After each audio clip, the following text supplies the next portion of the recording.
오늘도 주님의 은총과 평화가 이 시간 우리 가운데 또 감염병으로 고통받고 있는 모든 이들에게 함께 하시기를 빕니다. 아멘. 우리 지역의 감염병 확산세가 예사롭지 않음으로 인해서 오늘은 온라인 예배로 드리게 되었습니다.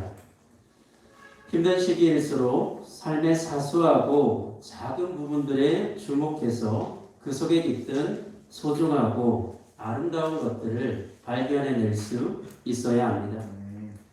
모임과 활동의 범위는 자꾸만 줄어들지만 그 속에서도 주어진 삶의 자리와 경험하는 일들 속에서 감사를 키워갈 수 있는 그런 예배자들 되기를 축복합니다. 네. 여러분 지난주 말씀의 제목을 기억하십니까? 지금 내가 살고 있는 삶이라는 제목입니다. 바울 사도의 고백처럼 그리스도인은 그리스도와 함께 죽은 사람이기에 지금 내가 살고 있는 삶은 내가 죽고 내 안에 그리스도께서 사시는 삶입니다. 여러분 그 고백으로 힘차게 한 주도 살아오셨습니까? 오늘은 지난주에 이어서 여전히 우리 마음의 중심에 있어야 할 것이 무엇인지에 대해서 사무엘서의 말씀을 통해 함께 은혜를 나누고자 합니다. 하나님께서는 아말렉과의 전투에서 이 사울의 불순종으로 말미암아 그를 버리시고 사무엘로 하여금 새로운 왕을 세우기로 작정하셨습니다.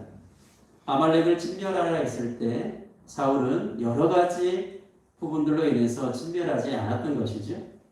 그래서 그 불순종으로 말미암아 하나님께서는 사울을 더 이상 왕으로 세울 수 없다라는 판단에 이르셨습니다. 그리고는 사무엘로 새로운 왕을 세우기로 결단하신 것이죠. 이 살아있던 사울을 버리시는 하나님의 아픈 마음을 성경은 사무엘상 15장 35절 하반절에서 후회하셨다라는 말로 표현하고 있습니다. 사무엘 또한 하나님께 불순종함으로 버림받은 이 사울로 인해서 무척이나 가슴 아파하고 힘든 시간을 보내고 있었습니다. 그때 하나님께서 사무엘을 찾아와 더 이상 네가 슬퍼하지 말고 베들레헴에 있는 이새의 집으로 가서 그 아들 중 당신이 골라놓은 한 아들에게 기름을 부어서 왕으로 세우라는 명령을 받습니다. 하지만 그가 누구인지는 말씀해 주지 않으셨다는 것이죠.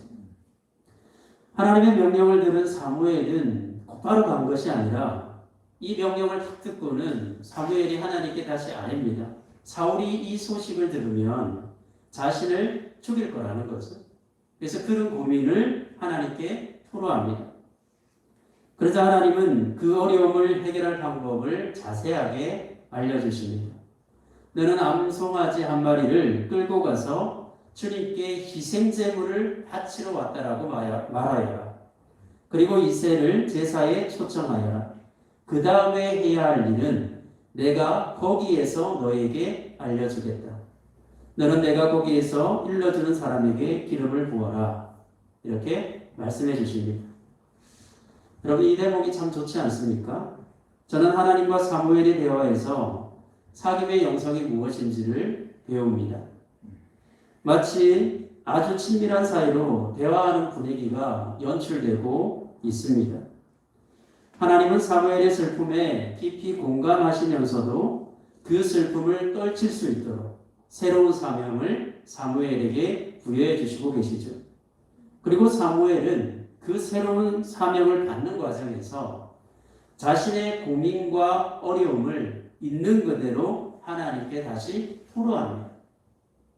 눈치 보거나 주눅들거나 서먹한 관계가 아니라는 것이죠. 부모와 자식이 대화하듯이 스승과 예제자가 대화하듯이 그렇게 자연스럽게 지금 대화가 이어지고 있습니다.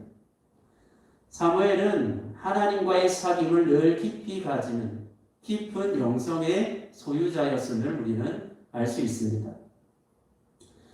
하지만 그가 하나님의 명령을 수행하는 과정에서 우리는 아주 낯선 장면을 마주하게 됩니다.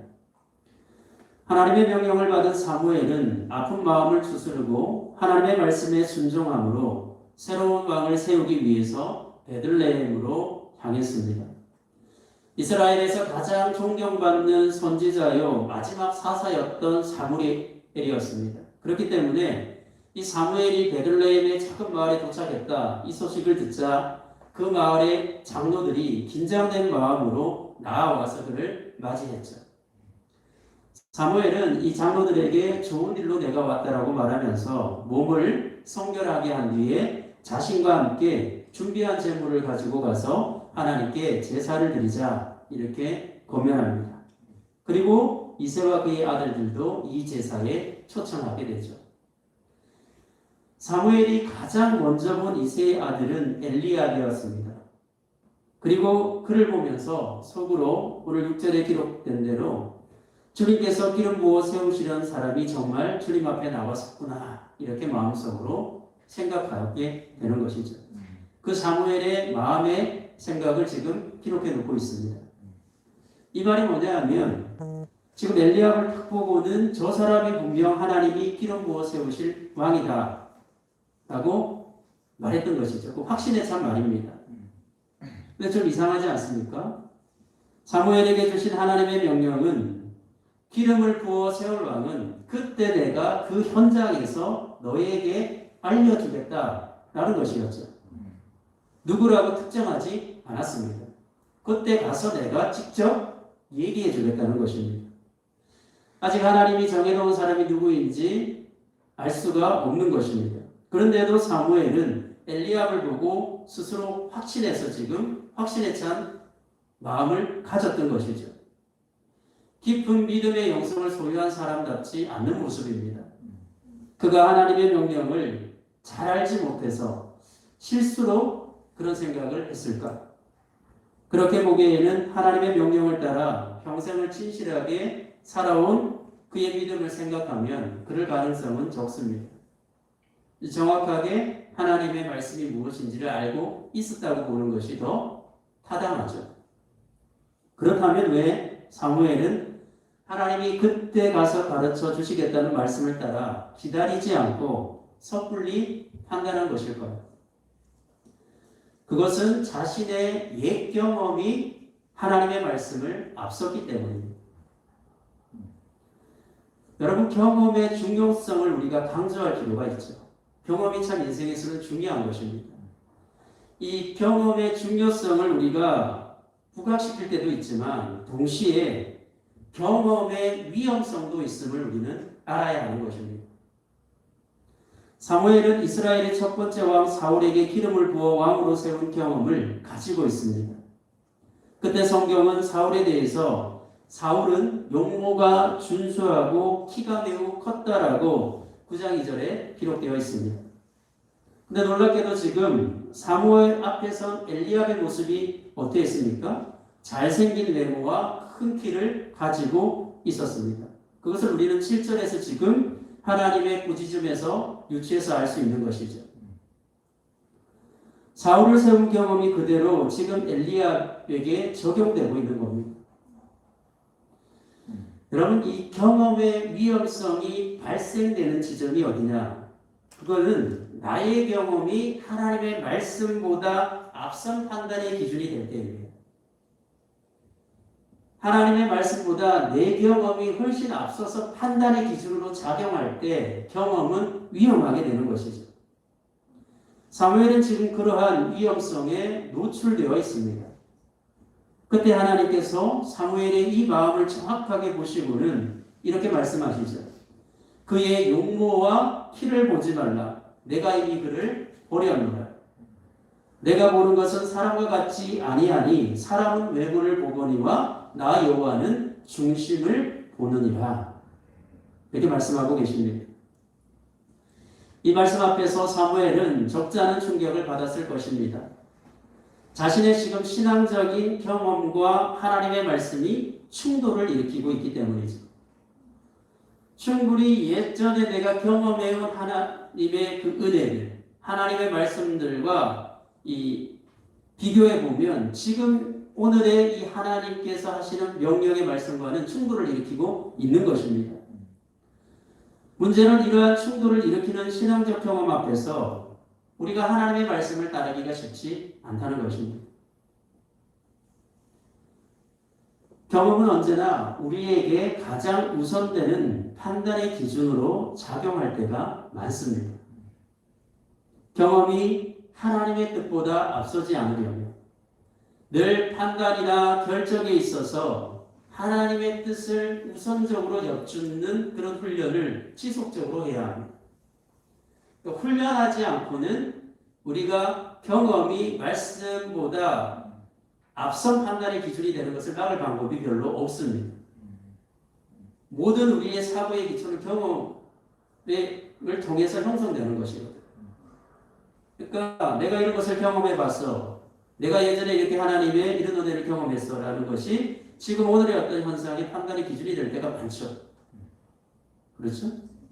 그러니까 이게 경험이 말씀보다 앞서지 않으려면 날마다 어떤 사건이나 판단이나 결정을 할 때 하나님의 뜻을 우선적으로 엿듣는 훈련이 필요합니다. 그런 훈련이 잘 되어 있지 않으면 언제나 삶의 판단과 결정 앞에서 우리는 하나님의 뜻을 우선하기보다는 경험을 우선하게 됩니다.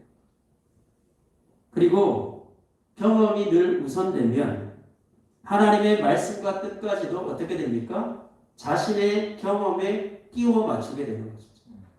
끼워 맞춰버립니다. 그러니까 자의적인 해석이 가능하게 되는 것이죠. 이 부분에서. 문제는 뭐냐? 이렇게 자꾸 내 경험에 하나님의 말씀을 갖다 끼워 맞춰버리면 하나님의 말씀 앞에 나를 열고 들으려고 하지 않고 자꾸만 내 경험에 갖다 끼워 맞춰버리면 신앙이 경직되고 고착화된다는 것. 경직과 고착성은 신앙에 있어서 그 믿음의 성장을 멈추게 만들어버리는 것이죠. 여러분, 성장이 멈추는 건 무엇을 뜻합니까? 늙는 것을 뜻하고 곧 죽음을 의미합니다. 죽은 신앙입니다. 죽은 신앙 안에서 발생하는 것이 여러분 무엇인지 아십니까? 바로 교만한 마음입니다.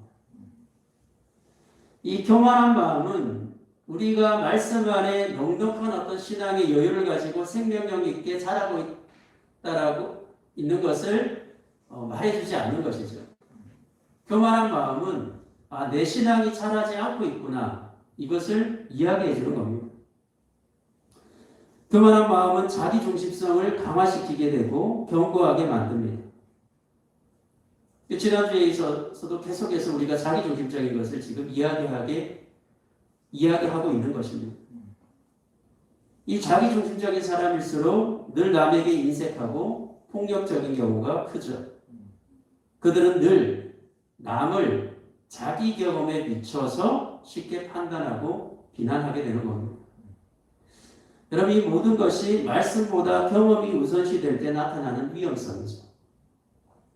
오늘 하나님은 이러한 위험성에 노출된 그런 사람들을 향해서 외모를 보고 판단하는 사람들이다. 이렇게 비유적으로 말씀해주고 계시는 겁니다.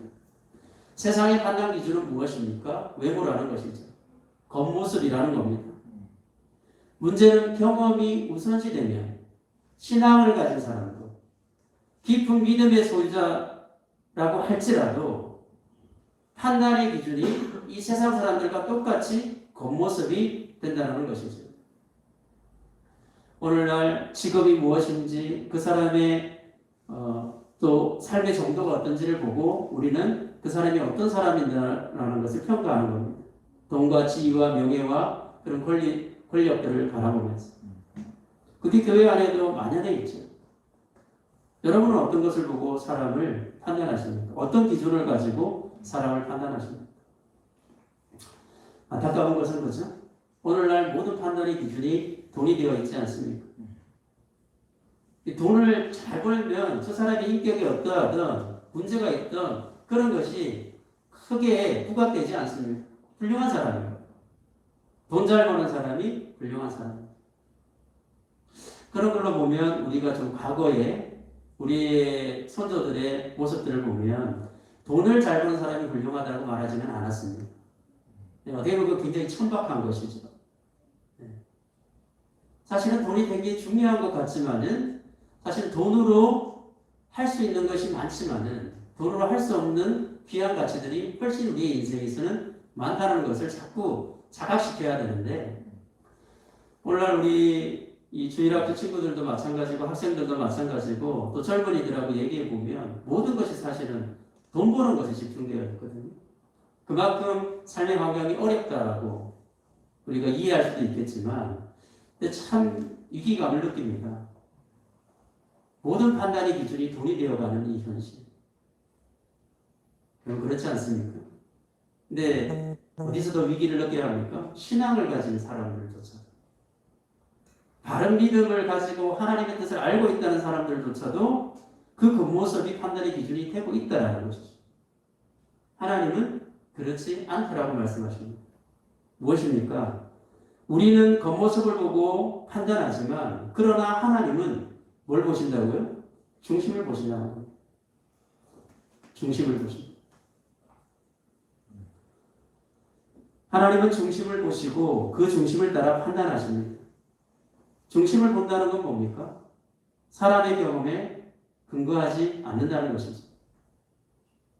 판단의 기준은 여러분 중심입니다. 그렇다면 중심에 무엇이 있느냐가 중요하지 않겠습니까? 위에서 말한 경험의 위험성과 그로 인한 교만의 마음 등은 모두 마음의 중심에 자신이 자리하고 있음을 보여주는 것입니다. 내가 내 삶의 중심에 있으면 모든 삶의 우선순위가 자신이 될 수밖에 없는 것이죠.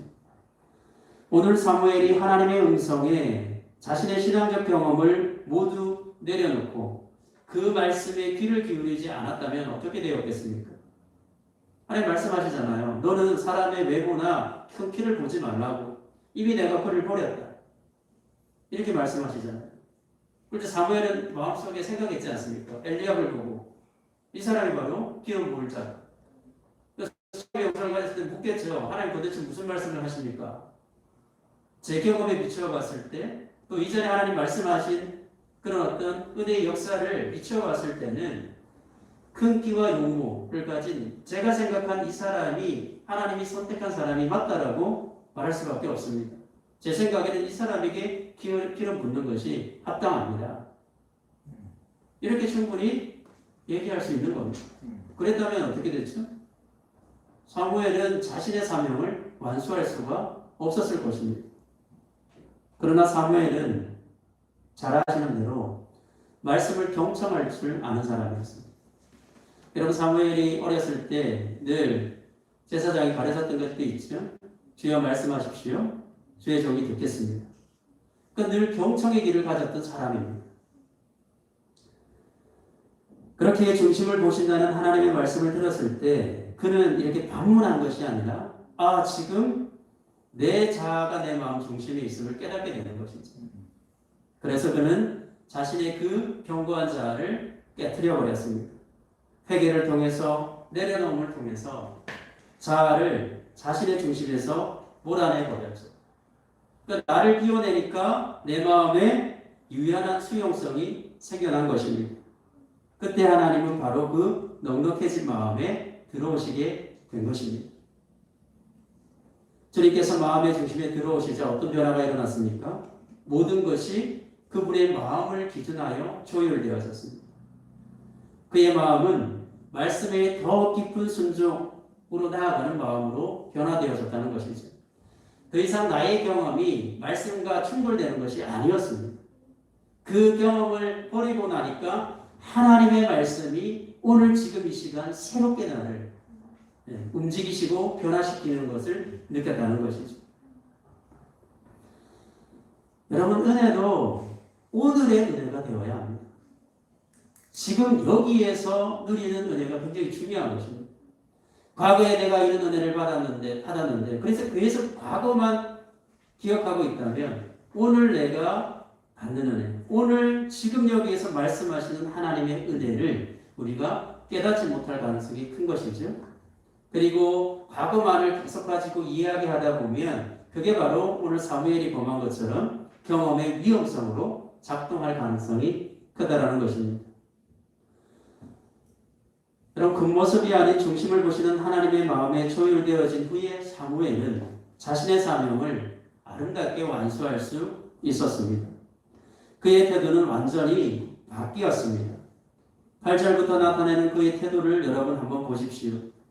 아비나답과 삼마를 비롯해 7 아들이 그의 앞으로 지나갔을 때 그는 여호와께서 택하지 않으셨다라고 확신 있게 말하고 있습니다. 신앙적 경험이나 자아를 중심으로 바라보는 것이 아니라 하나님의 말씀을 중심해서 그 뜻을 온전히 깨닫고 바라보았기에 그는 올바르게 그렇게 인식할 수 있고 그렇게 바라볼 수 있었다는 것이죠. 그는 성령의 음성에 민감할 수 있었고 자신을 깨트려서 주님을 모신 마음으로 주님 안에 사람을 보았을 때 바로 알 수 있었고 판단할 수 있었던 것입니다. 참 놀라운 건, 더 놀라운 건 뭡니까? 나의 생각으로 섣불리 포기하거나 또 섣불리 확신하지 않았고 기다릴 수 있었다. 7명의 아들을 다 보고 난 후에 그는 이새에게 말하죠. 아들이 더 없느냐? 여러분, 이 물음은 아직 여전히 하나님의 말씀에 대한 기대가 있었음을 보여주죠. 7명쯤 지나가고 이제 아무도 없었으면 인내의 한계가 올 법도 합니다. 그렇죠? 기대가 사라질 만도 하죠. 하지만 아들이 더 없느냐고 묻습니다. 이새는 마지막 아들이 이 양을 치고 있기 때문에 오지 못했다라고 말하죠. 그 말을 듣고 사무엘은 무엇이라고 얘기합니까? 그 아들을 데리고 오라고 부탁합니다. 그리고 그가 오기까지 기다렸습니다. 성급히 행동하지 않았고 기다렸습니다. 그리고 다윗이 왔을 때 그는 더 이상 자신의 경험으로 먼저 판단하지 않았습니다. 사실 다윗도 보면 굉장히 잘생겼죠. 아주 훌륭한 용모를 가지고 있었고 외적으로 보면 아마 형 엘리압과 비견될 만큼 굉장히 훌륭했던 외모를 가지고 있었던 사람인 것 같습니다. 그런데도 이제는 먼저 판단하지 않죠. 그때 하나님께서 친히 사무엘에게 말씀하시죠. 바로 이 사람이다. 기름을 부어라. 그러자 성경은 주님의 영, 성령이 함께하는 역사가 일어났더라고 기록합니다. 여러분, 이렇게 사무엘은 자신에게 주어진 사명을 아름답게 완수할 수 있었습니다. 그가 사명을 완수할 수 있었던 것은 교만한 자아와 그 교만한 마음을 깨트리고 그 마음 속에 하나님을 중심에 모셔드렸기 때문입니다. 하나님의 마음과 눈으로 사람을 볼 수 있었기에 그는 흔들리지 않고 인내하며 끝까지 희망하며 기다릴 수 있었습니다. 사랑하는 여러분, 하나님의 뜻이 내 경험보다 우선시 되려면 우리의 마음 중심에 하나님이 계셔야 합니다. 중심을 보시는 하나님이 우리 마음 중심에 계실 때 우리도 경험이 아닌 하나님의 마음으로 중심을 보는 사람들이 될 수 있습니다. 그리고 인내하며 하나님의 약속을 올바르고 진실하게 소망할 수 있게 되는 것이죠. 무엇보다 하나님이 내 삶의 중심이 되기 위해서는 견고한 자아를 깨트릴 수 있어야 합니다. 이것이 여러분 우리 신앙의 가장 중요한 과제가 되어야 합니다. 나의 자아를 깨트려가는 것. 이 자아 깨트리기라는 이 단어를 떠올릴 때마다 제가 참 좋아하는 예화 하나가 있습니다. 옛날에 어느 수도원에서 아주 노련하고 존경받는 수도사가 이 젊은 수도사의 교육을 받게 되었습니다. 이 똑똑하고 장래가 촉망되는 젊은 수도사는 아주 교만했죠. 이 늙은 수도사가 봤을 때는 고민이 많이 되었습니다.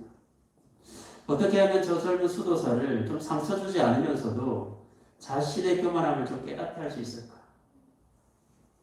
그래서 어느 날 늙은 수도사는 딱딱하게 굳은 흙을 만지면서 돌처럼 딱딱하게 굳은 흙을 만지면서 젊은 수도사에게 여기에 물을 좀 부어라 라고 말합니다. 여기에 물을 좀 붓게 이렇게 말하죠. 영문도 모르는 젊은 수도사는 물을 가져와서 쭉 부었습니다. 그럼 어떻게 되었을까요? 근데 흙 속에 물이 스며드는 것이 아니라 물이 그냥 옆으로 쭉 흘러내렸습니다. 그러자 늙은 수도사는 말없이 망치를 집어들더니 딱딱한 흙덩이를 잘게 부수었습니다. 이 흙은 너무 딱딱해서 물을 흡수하지 못한다네. 그래서 이렇게 깨줘야 하지. 그러니 젊은 수도사에게 다시 물을 부으라고 말했습니다. 젊은 수도사가 물을 붓자 부드러워진 흙 속으로 물이 자연스럽게 스며들었습니다. 늙은 수도사가 웃으며 말했죠. 이제 여기에다 씨를 뿌리면 틀림없이 꽃을 피우고 열매를 맺을 걸세. 딱딱한 흙에서는 아무것도 자랄 수 없다네. 씨를 뿌려도 곧 죽고 말지. 사람도 이와 같다네. 교만한 마음에는 아무것도 자랄 수가 없어. 내가 깨어지고 부서지지 않으면 그곳에 아무것도 담을 수 없지. 수도하는 사람들은 이것을 깨어짐의 법칙이라고 말한다. 그제야 젊은 수도사는 늙은 스승의 가르침을 이해하고 자신의 교만함을 뉘우쳤다는 그런 예화입니다. 사랑하는 여러분, 오늘 우리 모두가 날마다 말씀 앞에 견고한 자아와 교만한 마음을 깨뜨려 가길 노력함으로 중심을 보시는 하나님을 우리 삶의 중심에 아름답게 모셔드릴 수 있기를 축복합니다. 그래서 하나님의 마음과 눈으로 사랑과 사물을 바라보므로 우리에게 주신 생명 살림과 평화 세상을 이루어가는 삶의 소명은 기대와 인내와 기쁨을 가지고 아름답게 수행해 갈 수 있는 그런 믿음의 예배자들 되기를 진심으로 기원합니다.